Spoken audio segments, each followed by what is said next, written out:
नमस्कार दोस्तों, लोकसभा चुनाव में 5वें चरण की यूपी की 14 लोकसभा सीटों पर 20 मई को मतदान होगा, जिस पर हर किसी की नजर है। सवाल है कि 4 चरण के मतदान से उत्साहित इंडिया गठबंधन खेमे के लिए 5वां चरण कैसा रहने वाला है। क्या इस चरण में इंडिया गठबंधन खेमे को बढ़त मिलेगी या फिर 2019 जैसा जनता का फैसला होगा? क्योंकि 2019 में अवध, बुंदेलखंड और 2 आप से आने वाली 14 सीटों में से 13 बीजेपी जीतने में कामयाब थी, क्योंकि इस चरण में अमेठी हारकर रायबरेली तक कांग्रेस सीमित हो गई थी। वहीं एसपी और बीएसपी गठबंधन का खाता तक नहीं खुला, मतलब 14 की 14 सीट हार गई। लेकिन कई सीटों पर हार जीत का अंतर बहुत कम था। सवाल है कि क्या 2019 दोहराने में बीजेपी कामयाब हो पाएगी या फिर कांग्रेस और समाजवादी पार्टी गठबंधन के साथ जनता जाएगी। चाचा ने कहा था कि जो लोग 14 में आए हैं वो लोग 24 में जाएंगे। आप गारंटी लिख के ले लो, नरेंद्र मोदी हिंदुस्तान का प्रधानमंत्री नहीं बनेगा। 4 चरणों में भारतीय जनता पार्टी चारों स्थानों से जीती। 4 जून को ना तो भारतीय जनता पार्टी की सरकार बनेगी, ना नरेंद्र मोदी इस देश के प्रधानमंत्री। वैसे माना जा रहा है कि इस चरण में बीजेपी के लिए इंडिया गठबंधन से मुकाबला कर पाना आसान नहीं है, क्योंकि अवध क्षेत्र में आने वाली अमेठी और रायबरेली सीट पर कांग्रेस जबरदस्त घेराबंदी कर चुकी है। इस बार अमेठी को जीत पाना स्मृति ईरानी के लिए भूखे शेर के मुंह से शिकार छीनने से कम नहीं है, और रायबरेली का मूड तो पहले ही साफ हो चुका है। ये बताइए, सोनिया गांधी ने काम किया यहाँ पे? बहुत काम किया, जो कुछ भी उन्हीं की देन है। रेल कोच, एफबीडीआई, निफ्ट, आईटीआई सब उन्हीं की देन है। सबसे बड़ी जीत राहुल गांधी की होगी, वायनाड और रायबरेली दोनों में। इसके अलावा बांदा, फैजाबाद, मोहनलालगंज, कौशाम्बी, जहां 2019 में हार जीत का अंतर 1 लाख से कम वोटों का रहा है, वो सीटें भी इस बार फंसी हुई दिखाई दे रही हैं, क्योंकि जनता का मूड बदल रहा है। इसलिए 5वां चरण बीजेपी के लिए नाको चने चबाने जैसा है। दरअसल 5वें चरण में अवध क्षेत्र की 8 सीट यानी कि लखनऊ, मोहनलालगंज, रायबरेली, अमेठी, फैजाबाद, बाराबंकी, गोंडा और कैसरगंज सीट पर 20 मई को मतदान हो रहा है। इनमें से रायबरेली और अमेठी कांग्रेस एक बार फिर से जीत रही है।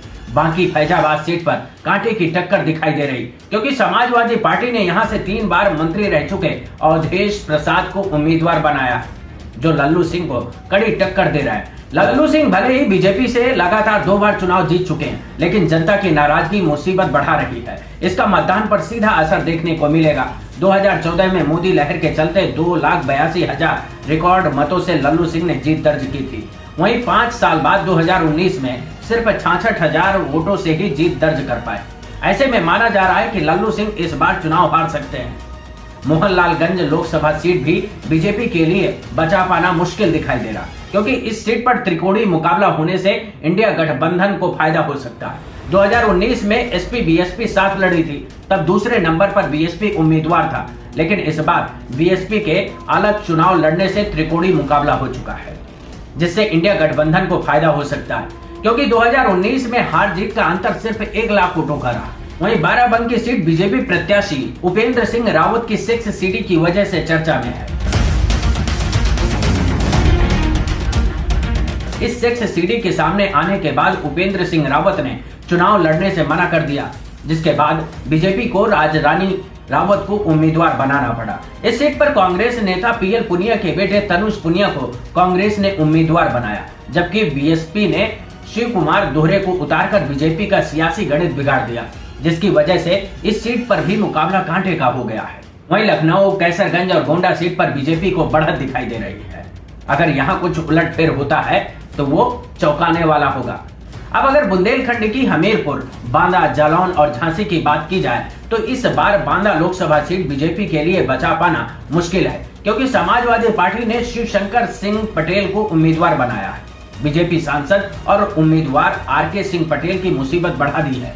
माना जा रहा है कि शिवशंकर सिंह पटेल की उम्मीदवारी से कुर्मी वोटरों में 2 फाड़ हो जाएगी। बची कसर बीएसपी ने ब्राह्मण प्रत्याशी मयंक आर्य को मैदान में उतारकर पूरी कर दी है। ऐसे में इस सीट पर त्रिकोणीय मुकाबला होने और कुर्मी और ब्राह्मण वोटरों के बंटने से इंडिया गठबंधन को फायदा होता दिख रहा है। दैनिक भास्कर की रिपोर्ट के मुताबिक त्रिकोणीय मुकाबले में बीजेपी तीसरे नंबर पर जाती दिख रही है, जबकि एसपी और बीएसपी के बीच कांटे की टक्कर बांदा सीट पर दिखाई दे रही है।